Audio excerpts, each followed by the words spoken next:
Good evening and welcome to Inside Jefferson Football, your weekly look at the Jaguar football program. My name is Josh Powers. Coming up on this episode, we will recap an absolutely thrilling win in overtime for the Jaguars against Apple Valley. We'll also preview next week's opponent on Friday. Jefferson will be home against Waconia. We'll talk to former Jaguar Rick Ebner in the Where Are They Now segment. And in the Players segment, we've got Hillary McCory and also Manny Montgomery. But we don't want to wait any longer. The head coach, Tim Carlson, is here. And boy, wrapping up the Kennedy game on Friday night, it was nervousness for us up on top. And we weren't even watching the game as it went into overtime. I'm sure it had to be nervous for you. Your team pulls it out with a 2-point conversion, 25-24. Never a doubt. Never a doubt. Yeah, it was fun. I talked to Chad Clendenny, their coach, after the game. I said, no matter what, and I talked to a couple of our players before it was over. I said, this is what high school sports is about. It comes down to a play or two, and the crowd, both crowds are great, and everybody's going nuts, and it was exciting, and it's what the high school football experience is about. And I was super proud of our kids. I did take a peek at my wife up in the stands, pulling one of those. She couldn't look, and yeah, so glad it worked out the way it did. But it is. It's truly what high school football is all about. Yeah, and 2 straight years against Apple Valley, tremendous games that came down to the last couple of plays. So maybe appropriate that each team won one of those games in that series. But let's get right to the highlights, Coach, because there's a lot to unpack. Your team takes the early lead here, and I thought your quarterback played well all game here. We're going to see a nice long touchdown. Yeah, super proud of Carter. He did. He had a very good game. Here's our bubble pass. We bubble enough to get them kind of sucked up, and Isaac Freitag is wide open in the end zone. Again, we have little wrinkles off our plays here. It's just bubble that we run so often, and they break on it, and it's just pitch and catch, and Matt makes a nice throw. But again, Carter did a great job bouncing back from a rough week. It could have gone a couple of ways for him. He could have pouted and felt bad for himself and so on, but he fought. He had a great attitude all week, and we're starting to see a little bit of what Carter Hansen can do, and we're excited for his future. We're going to see another key play from him soon. Coach, Apple Valley ties it in the fourth quarter. You guys have a nice drive. You get down, and then how nice is it to rely on a kicker in a clutch situation to come up big to take the lead? Yeah, sophomore Aiden Adkins, as you can see the ball moves a little bit. Alan Wynn, the sophomore holder, who's also awfully excited there. But you have 2 sophomores out there, and that's a lot of pressure on them. And I think they were a tad nervous when they both went out. But he kicks the ball well, does a great job for us, and it wasn't pretty, but it went through. This game does go to overtime. I do want to show the Apple Valley field goal. Give them credit here, Coach. They drive down the field, just a few seconds left, and this kid hits a 40-yard field goal to tie it. Yeah, Coney's just a good all-around athlete. Offense, defense, and he punted really well. Manny almost gets it, Matt almost gets it, and that thing just squeaked over. And now we have to strap it up for overtime. We wanted to make sure that we got. We wanted defense first to see what happens, and we had a plan going into overtime, and it's one of those things that the plan worked this week. So, again, proud of our kids. So let's get to overtime. They score first, so you know what you need to do. And how about this throw here from Carter Hansen on 3rd down to get it into the end zone? Yeah, this is he puts this one on a rope. We call the play rub. We have a speed out by Hunter Burgess. Matt coming in, and that thing was right on the money. Just step and throw. And that was between some linebackers, and again, not rattled. When you have seniors, Hunter and Matt out there, it gives Carter somebody to rely on. He knows that they're going to do the right thing and be in the spot that they're supposed to be in, and he's just able to step up and throw. But again, no one in his face. Credit to the line. He had no one in his face and was able to do that, and that was a big play. And even still, no one in his face, but even still in that moment, to put that kind of zip and trust on the ball for a first-year guy, that has to give your offense a lot of confidence. It does. And, the kids love Carter. Carter's a true leader. So that's why, even with some hiccups a week ago, we weren't worried about it. We know Carter's going to work hard and get better, and he did. And, from week 1 to week 2, he made a great jump, and we just hope it keeps trending that way. Well, but let's get to the final play here. Yeah. Before we get to the final play, any decision? Were you going to go for 2? It was. I told our kids we've worked on these 2-point plays, and the kids are so confident in them, and they want to use them too. But we feel pretty strongly that the high school rule of starting on the 10 is a disadvantage for us. We're a smaller speed team. We like space. Whereas in Apple Valley, if we can make Apple Valley go the field in their power run game, we feel pretty good about that. But stopping them at 10 yards, that's going to be tough for us. We don't see Pierce Opong is not on the field on offense. Pierce had migraines all day during the game. He was cramping up. So Pierce didn't play on offense. If we went back on D, he wouldn't have been on defense. So that kind of helps the decision along. But we said we're going for it. I trust our kids, love our kids, and I knew they'd do what they were supposed to do and have practice. Well, let's roll the final play. We'll let you describe what's going on here as you're able to get to the corner of the end zone. So we know they're going to be man coverage. So he puts Manny in motion. That only leaves the linebacker, and we got to beat a safety. And I told Rosie on the sideline before we go out, I said, you just go for that pylon. I said, Carter's going to take one step and pitch it, and Carter and Rosie just smiling at me. They know it. They knew it on the sideline that this was going to work, and it was closer than I would have liked, but Rosie beat him to the pylon, and to see our kids celebrate, to see our fans celebrate, that's exciting for me. What a great way to cap off a road win, Coach. We'll see you back in the final segment. You get to come back home against Waconia on Friday night. All right. Coming up next, we've got the Where Are They Now segment as Inside Jefferson Football continues.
Welcome back to Inside Jefferson Football. Jefferson 1-1 after that thrilling overtime win against Apple Valley. The Jaguars return home on Friday night to take on Waconia. 7 o'clock start at Bloomington Stadium. Time for the Where Are They Now segment. So glad to introduce our guest, a 1981 Jefferson grad, Rick Ebner. Rick, thanks for coming on the show. Hey, thank you so much for having me. It's a pleasure to be here. You were talking off stage that obviously you're a Jefferson grad from 1981, but you've been following Jefferson football since the early 70s. Yes, Josh. It's been a great journey. My father used to take my brother David and I to the football games starting in 1970, 71. So I was able to see the Wyndham brothers play, the Rude brothers play, Jeff Thompson, who was an I-back, which I ended up playing. I loved watching Jeff play in 1976. So yes, I was really involved in following the program and was very excited to get to Jefferson High School and play. And talk about, you mentioned you were a halfback on the football team. Yes. You were in the same backfield as a former Jaguar legend. Talk about who was back there running the offense for you in your playing days. Sure. Tom Burnett was our quarterback at the time, and Danny Poitras was part of the backfield as well too. But Tom was our quarterback, and we all know everything that happened 9/11. In fact, we're going to be going over, a group of us, we put in a big rock over at Jefferson High School in tribute and memory to Tom Burnett, 9/11. And I know Jefferson football, the players go to that rock at every game and they touch that stone for good luck. And we have a group of us that put that in and we maintain it, and we just take a lot of pride in that. What are some of the memories and moments? Maybe it's a great play that you made, or some key wins, or maybe just some memories from high school that have stuck with you since those early days. Josh, sophomore year, one of the greatest teams we ever had. We had John Bianchi and Jake Lynch were our coaches. We only had 22 guys out for the team, small team, but we ended up 9-0. We would run through a brick wall for those two guys. And I remember playing Burnsville, and they had over 100 guys suited up, and we went to Burnsville High School, and we sat in the bus, and we watched these guys run by the bus, one after another, 100 of them. And Bianchi, you couldn't tell if he was standing or not because he's compromised a bit. Kind of like myself. And then you got Jake Lynch, who is the opposite. But I'll never forget John Bianchi. After the last Burnsville player went by, he stood up and he said, "Let's go out there and kick the bleep out of these guys." And you know what? We stood up and we roared, and the 22 of us beat those guys. And we went undefeated our sophomore year. Our senior year, we ended up 7-2.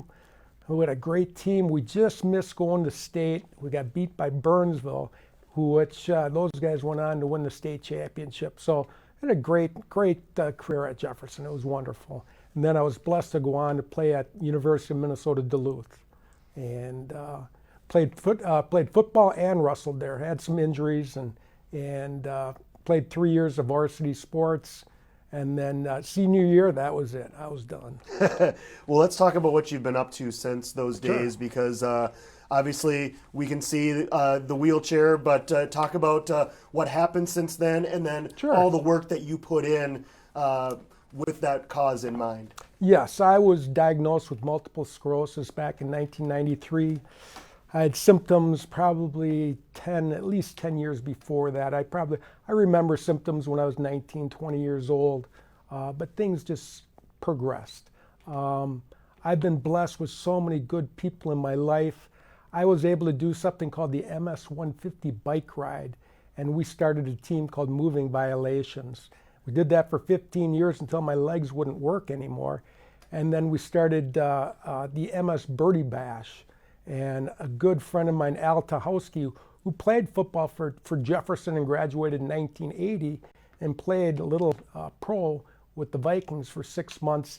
He's in charge of the big Birdie Bash, and now it's a big gala event that we have coming up in October, and so well supported from all the family and friends in the community of Bloomington.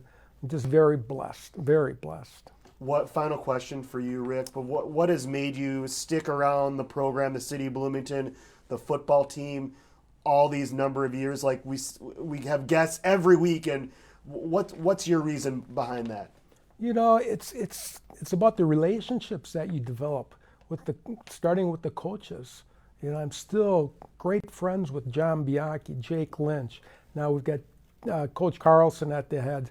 But the people that are involved that make the program a success, just being around it, just makes you feel good. It makes you feel like you're at home.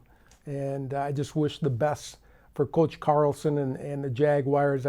It's a tough road out there, but I know Coach Carlson is a tough coach, and he's going to lead these guys to some good victories like last week. Well, you're a tough player back in your day, and we continue to fight the good fight, and hope to see you for many more years down the road with the Jaguar football team. Rick Ebner, thanks so much for stopping by. Thank you. It was a pleasure. Thank you, Josh. All right, that's former Jaguar Rick Ebner wrapping up the Where Are They Now segment. Coming up next, we'll talk to a couple of the current Jaguar players. It's our players segment on Inside Jefferson Football.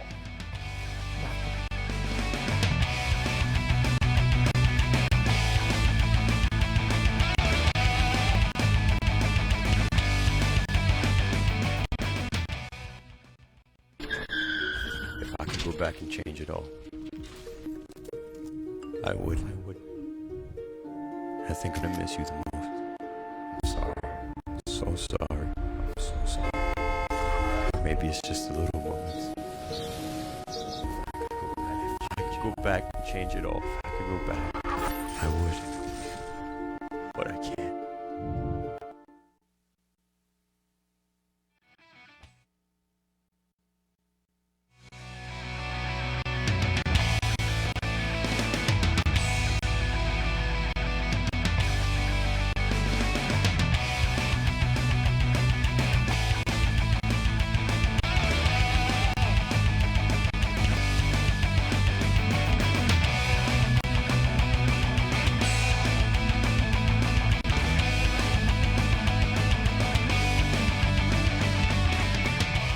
Back on Inside Jefferson Football. Jefferson returns home on Friday night to take on Waconia. 7 o'clock start on BEC-TV.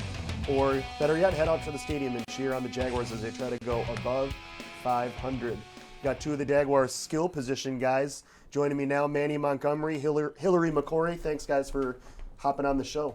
Thanks for having us. Thanks for having us. All right, Manny, what was it like for you? I know you didn't necessarily factor in the overtime game-winning play, but just watching that two-point conversion, what was going through your mind on that play? Well, it was kind of nerve-wracking, but we believed in everything that coaches prepared us for the entire week, and we went out there and executed pretty well, and it worked in our favor. How about you, Hillary? As a defensive guy, Apple Valley scores first on you guys. You have to watch the offense. You know, they have to score and get the two. What was going through your mind on those moments when you saw your team come from behind and take that win? It was a great sight to see.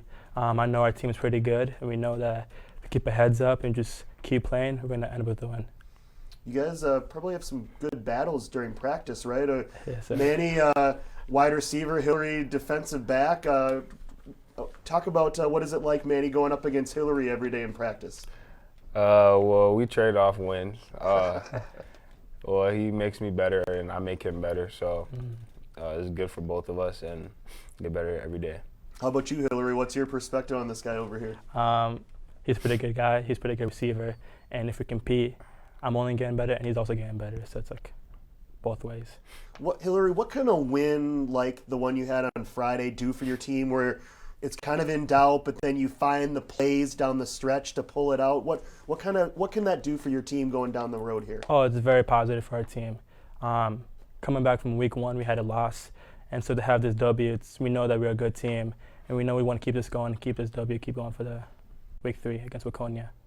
Manny, football's not your only sport. Talk us through what you do the rest of the year at Jefferson. During the winter, I'm a part of the Jefferson basketball team, and we look to do some big things during that season. And yeah.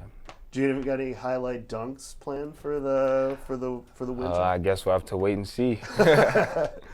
Talk about your young quarterback, Manny, just to see some of the throws that Carter made down the stretch. Obviously, you as a wide receiver. Talk about what that does for his confidence, but then also what you have done to help bring him along as a first-year player. Well, Carter's a good quarterback. Like Coach said after week 1, having some downs and that, it's good to see him take that big step forward in week 2. We knew Carter was going to work hard in practice to get to where he needed to be for week 2, so we can get the W.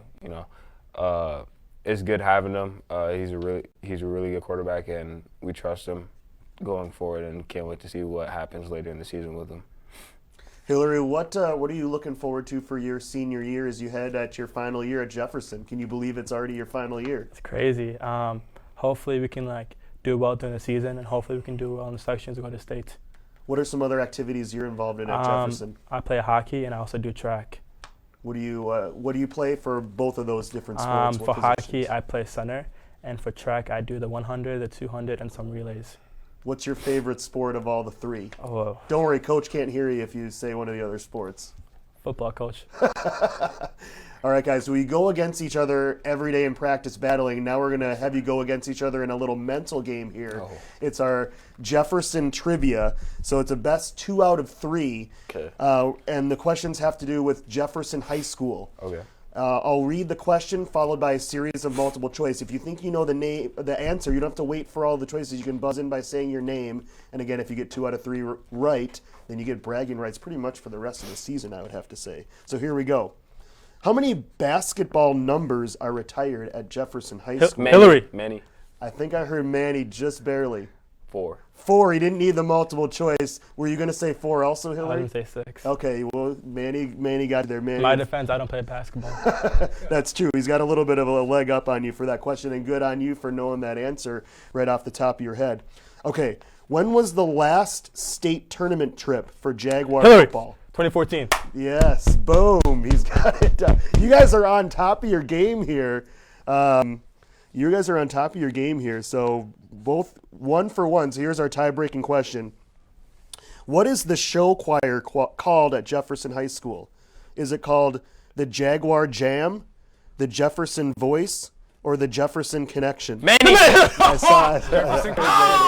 Jefferson connection is correct. Barely by the skin of your teeth. I can tell you guys are competitive. That was the best reaction of a guy who didn't come out on top that we've had so far, guys.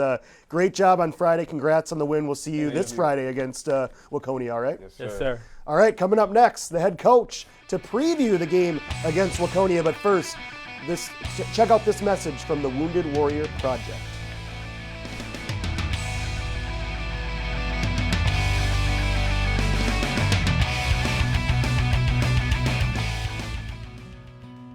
We will never fully understand what we've asked of you, of your families, or your children. Asking you to deploy, patrol, stay on watch, on point. Asking you to put yourself in harm's way, to endure it all.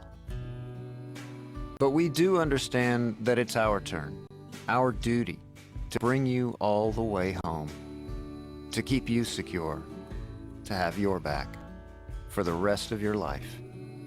Wounded Warrior Project long-term support programs do whatever it takes to help our most severely ill or injured veterans live independently, at no cost, for life, so that they might stand at ease.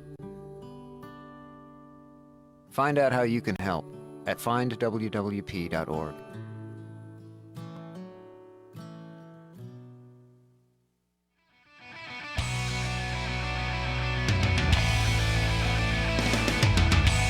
Jefferson heads home to take on Waconia 7 o'clock this Friday night. It is Wounded Warrior Project Week. You just saw the PSA for the great charitable cause that my next guest has been an integral part of for the last number of years, the head coach, Tim Carlson. We say it every year, but the Wounded Warrior Project is something that your team continues to support, and boy, is it ever a worthy cause. Yeah, it's great. And Tom Cucciarella of Wounded Warrior Project was out talking to the kids today, and you know, the message is very simple. You know, we're, 17, 18 years away now from the attacks of September 11th, and a lot of, soldiers have fought overseas, and, the main point is we just don't want to be forgotten. Just remember us. And, as I feel pretty strongly it's our duty to take care of these guys who have done so much, these men and women who have done so much for us, and this is year 10. And to this point, we've helped raise $28,000 to this point, and we want to add on to that this year. And I want to thank, we've already had several businesses, Forklifts of Minnesota, Freeway Ford, Jim Lupient, John Noreen or North Star Tavern has donated, and we appreciate John's contribution. And the Augustine brothers, who you met, I think it was last year or 2 years ago, they were out, and I think they contribute, and we want to thank all the businesses that have helped out. Well, we heard from Rick Ebner a couple segments ago. What does it mean to have Rick still coming around the program year after year to support you guys? It's great. Rick is just an inspiration. And first of all, he's just a fun guy. Rick's a good guy, and I've known Rick for a while now, and graduated with his brother Dave. And I've listened to Rick speak. He's a great speaker. He's got a book out called Halftime. You want some inspiration, check it out, because it's a good book, and Rick did a good job with that. And he still comes in, he talks with Coach Evans' classes. There's a few stories I'm glad he didn't mention here that involve Coach Carlson and the Evans and Mrs. Carlson and the Evans. And it's great to see Rick come out, and we'll probably have to have him come out to a practice sometime soon. How about the competitiveness of your wide receiver and cornerback there, Manny and Hillary? You have to like that I like enthusiasm. it. I thought that was going to be Hillary's biggest hit of the year there on Manny for your game. But yeah, it's fun. They're competitive. They're competitors, and that's what you like to see. Well, let's talk about Waconia. This is a team that you obviously know very well from the district. They've been with the district for a while. You know a lot about them. They're not going to do a lot of fancy things, and they're going to run the ball, kind of what you saw last week. Yeah, I think this is round 3 of the same thing. Defensively, they play the same way. It's a 3-4.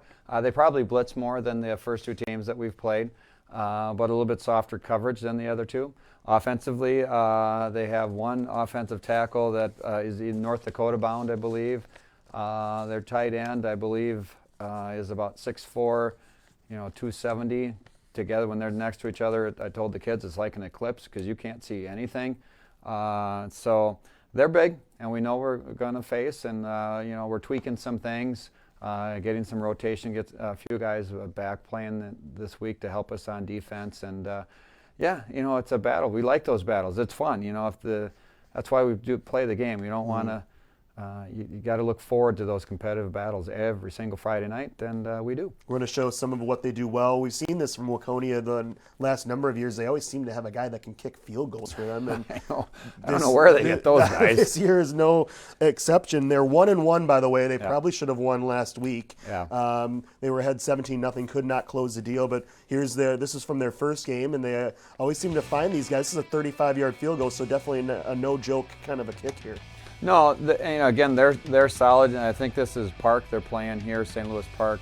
Yeah, and it wasn't even close. I mean, he drills it. So special teams are so big. Our special teams took giant leap forward from week 1 to week 2, and we want to continue that as well. Still cleaning up some things, but special teams is such a huge part of the game, and sometimes that's hard to get the high school kids to get across that it is so important. We're going to a touchdown run here from them. This is kind of their bread and butter, what they do so well. This is, again, from their game against St. Louis Park. This was the one last week, actually, that they probably should have held on and won this game, and this got them out to a 17-0 lead. Yeah, you can see those are some big guys up front. Just a regular old zone. That's the tight end blocking out. They use multiple running backs. I've never seen a team that uses so many running backs and as many receivers, and all are good. None are really great, I would say, but all are really pretty good. They're fast, they're strong, they're physical. So we know what they're going to do. It's no surprise they didn't throw it much against Park, and we don't expect them to throw it much against us. We got guys like Hillary back there. They're not going to throw. So we know what we're going to see, and we just have to match it with the intensity and energy, and we'll be fine. Last one for you, Coach. I know you want the fans to come out and support you guys and support the Wounded Warrior Project on Friday night. Yeah, we'll be collecting between quarters 1 and 2. It's also our Hall of Fame, Jefferson Hall of Fame night, and it is about those people as well. I don't want to take anything away. So between first and second quarter, we're going to be collecting. We'll have a Booster Club person there also collecting throughout the game. If not, please go online, check out the Jefferson Football Facebook page. You can donate through a link there. But just it's a great cause, and we just ask for your support, and let's take care of these guys who put their lives on the line for us. All right, it'll be a great atmosphere on Friday night with the Wounded Warrior Project Hall of Fame. Should be great as always, Coach, and we'll see you again next Tuesday. And we'll top it off with a win. All right, sounds good. That's head coach Tim Carlson. Again, Jefferson against Waconia Friday night at Bloomington Stadium, 7 o'clock start right here on BEC-TV, or catch it live in person. That'll wrap it up for this edition of Inside Jefferson Football. For our entire BEC-TV crew, this is Josh Powers saying so long from our studios.